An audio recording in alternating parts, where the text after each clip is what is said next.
Miss Reese said, I love your content. My son is locked up, and you give me hope that he will be okay when he comes home.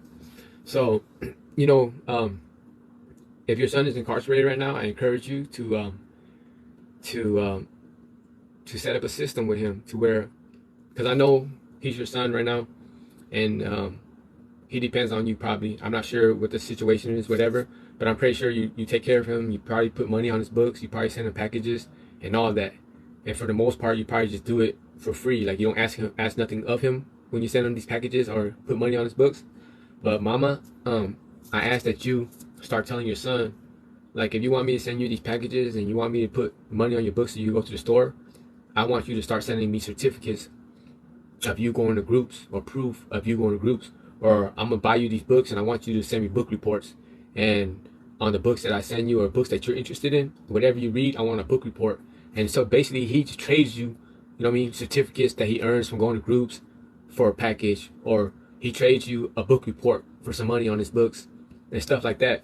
So you could get creative with it. So basically what I'm saying is don't just give him packages, and don't just give him money and don't expect and not expect nothing back. Expect something back with positive stuff.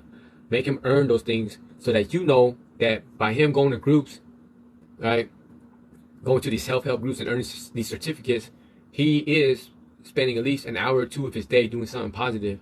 And God willing that while he's going to these groups, they will help him like they help me. Like a light bulb would turn on. He might hear something, or he might experience something in these groups where it'll open him up to change and open him up to possibly being more and more serious about his rehabilitation. You know what I'm saying? So if any of y'all got anybody that's incarcerated right now, a loved one, a family member who you guys take care of, I recommend that all of y'all do that. You know what I'm saying? Because they do have self-help groups in prison, but not all prisoners go to them. Only those who want to go and change their lives, or only those who want to go and get a certificate to look good for the board or whatever.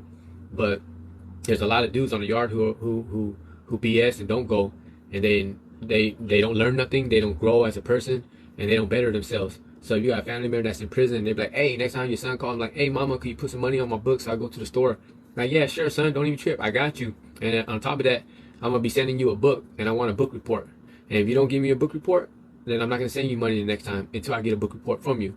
Or I want you to go sign up for the groups in there, and I want certificates. And every time you send me a certificate, I'll get you a package or whatever. But you know, we make them work for it, and then that keeps you guys connected, and then that opens a line of communication where you guys could both talk about his progress as far as his or her rehabilitation is going, or what they learned in the group, or what they learned from reading the book. You get what I'm saying? Give them books that will help to improve them, like improve their lives, self-help books and stuff like that.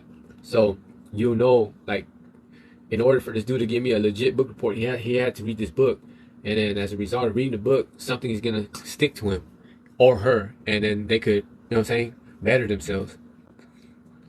P Dog, that's 100. Hey, P Dog, is that you, Skip? Yeah, that's Skip. What up, boy? So P Dog, Patrick, my Mexican partner out of Linda Vista. So a lot of people be thinking like I be like firing stories up, or I be lying. And when I say that I was out there running the streets since I was a little itty bitty kid, like some of y'all know my story, I ran away from home, and I ended up joining a gang in my neighborhood of Linda Vista at the age of 10. And P Dog, he's from a Mexican gang in my neighborhood, and he was someone that used to take care of me, that used to look out for me, that often fed me, or make sure I was alright, make sure I had a place to stay every now and then. He was there for me in a lot of ways that he didn't even realize. And so he's in my life right now. So P Dog, Patrick, just want to say, you know, but love and a whole lot of respect, and just want to thank you, bro, for all the times when I was a kid, and you looked out for me, you know what I'm saying? Because, you know, I was on the run and hungry, and oftentimes starving, and there were times when you came through for me and made sure I was good, and it meant more to me than you would ever know, bro. So I appreciate you. Tina Maxine, it is so good to see someone rehabilitated. Bless you. Thank you. Jenny River, my grandson, 19. Kurt Misa said that's a very smart idea. Miso Pedals. Hi, Miso Pedals. Pam says she likes those recommendations. And yeah, as far as those recommendations go, you could get creative with it. Like, you can figure out things to make it personal, or you can figure out ideas that you like. I'm just throwing my ideas out there, but you could remix it and make it your own. You know what I'm saying? It doesn't necessarily have to be book reports. It could be anything. I'm saying? It could be hobby craft, it could be art, it could be bead work, it could be anything that's productive and positive. You know what I'm saying? So you could be real creative. It doesn't have to necessarily. It could be book reports. It could be your child or your loved one going to groups and getting you certificates. Um, it could be them writing something like an essay that telling kids why they should or shouldn't join gangs. And, you know what I mean? It could be anything. You just gotta be like open minded and make it a personal experience between you and your incarcerated loved one. You know what I'm saying? And that way, that will motivate them. It'll give them something to strive for. You know what I'm saying? It'll give them something to push for and something to be proud of. Like, man, I can't wait to get this past this group and go share this certificate with my loved one. You know what I'm saying? To show them like I am doing something right. You know what I mean? And that will knock down a wall to where if they're still actively in the gang world or whatever, to where you can see a different side of them instead of that gangster side of them or whatever. You can talk to them like, what did you learn in this victims group? What did you learn in this drug group? How did it make you feel? You know what I'm saying? Do you feel like you got anything out of being in this group? What is it like? Now you can speak on things that you guys normally don't talk about, and that opens a door, or that basically softens your incarcerated loved one in a little way, to where they're able to just have a outlet to holler at you on some things, and then as a result, y'all could bond, and that creates, you know what I mean, that gets the wheel spinning for his or her rehabilitation. And before you know it, they're gonna start seeing like, you know what, forget all this chaos, all this madness that I've been doing, all this crazy lifestyle that I've been living in. I could actually do better. I could actually learn new skills, pick up knowledge, and the more they learn and the more they pick up, the more they're gonna better they're gonna feel about themselves, instead of just boxing themselves in and figuring I'm just gonna be a gangster till the day I die. No, there's more to you, bro. You read this book, you read that book, you went to this group, you know about this now. You know what I mean? And that's how I was able to like get my change going. Like me and my family, we didn't have that set up, but when I reflect on it, I wish that we had something like that set up. But it was me really wanting to change, so I went to these groups and I read these books and I did what I had to do. You know what I'm saying? And as a result of going to these groups and all that, I really learned some things. I really learned about myself and my warped beliefs and my criminality and all the things that I believed in and what I was doing. I came to understand the impact I was having on my victims. Like prior to going to these groups, I had no remorse in my heart. I had no sorrow. I had no remorse. I didn't care who I hurt. I had no idea. How can I care? How can I have remorse or care about what I did to my victims when I had no idea what I did to them? I mean, I know I did something to them, but I didn't understand in depth what I did to them until I started going to these groups. And these groups could be intense. I even been to groups where victims on the streets come into the prison, and they basically pair the victims up with an inmate that did the crime, the same kind of crime. So there'll be victims that come in from the streets and say, for instance, there'll be like a woman in the, thank you for the heart, Miss Rose.